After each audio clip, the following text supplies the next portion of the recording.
The Hondas, it's quite funny, when you ride it, it's like a throwback to being a 15-year-old kid on a BMX. It's tiny, it's small, it's throwable, and it's enjoyable. It's all fun and little, and yeah.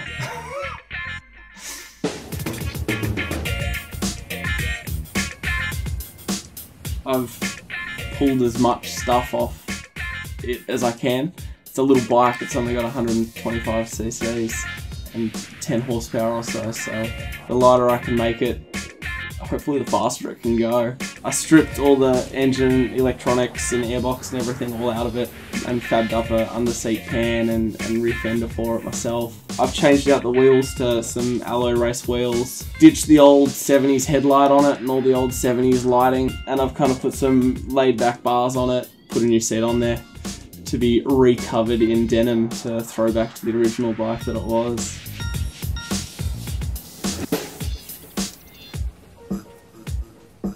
It's good to have your own space. It's somewhere that you can work. Before I used to have a secure garage, you know, in an underground car park, and people used to pinch my tools all the time. So it's just nice to have something that you can leave halfway through and come back and say, you know what, I'm doing that wrong, or I want to do it this way, or, you know, maybe a little tweak here will make this fit differently.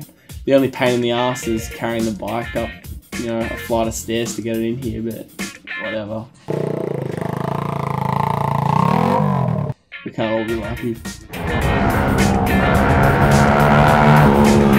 It's funny, a lot of people will say their ideal ride is, you know, get me out where there's no cars and it's all twisty and windy and fantastic. My ideal ride is probably horrible. My riding has always been on a really small capacity bike, commuting to work every day. It's just riding through peak hour traffic. There's nothing more fun than cutting in between cars. The adrenaline rush is great. Fly through the harbour tunnel in between the cars in the middle of the lane is stupid, but good fun at the same time.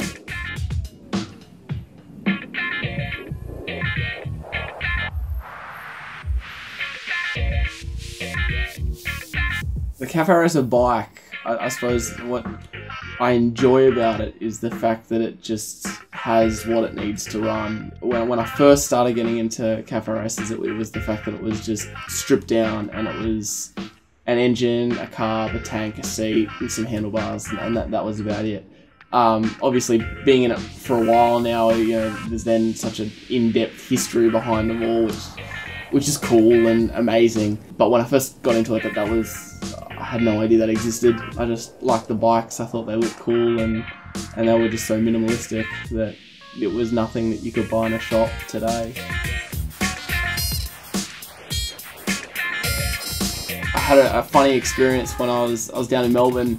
I met a bike builder workshop owner who'd been in it for years and years, and we had a long discussion about, you know, how Cafe Racer at the moment and bobbers and classic bikes are a bit of a fad, and how there are a whole lot of players in the game who are reading it as something that is fashionable and good at the moment, and will they be here in the long time, and whether I'm one of those people.